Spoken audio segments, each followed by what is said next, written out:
Boring road में Anandpuri colony में girls के लिए ये सिंगल रूम का फ्लैट है। ये सिंगल रूम हो गया गर्ल्स के लिए।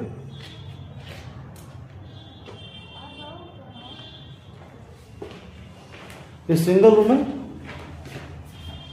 गर्ल्स हो भाई बहन हो, इस रूम को आप ले सकते हैं रेंट पे। आगे ये टेरिस्ट हो गया, छत है। ये लैट्रिन बाथरूम शेयरिंग है, बेसिन लगा हुआ है यहाँ। बाथरूम शेयरिंग है, गर्ल्स या भाई बहन रह सकते हैं।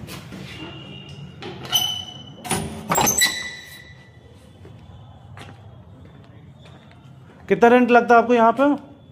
5500 रुपया रेंट, 5500 रुपया। ये सिंगल रूम का, गर्ल्स या भाई बहन रह सकता है। धन्यवाद।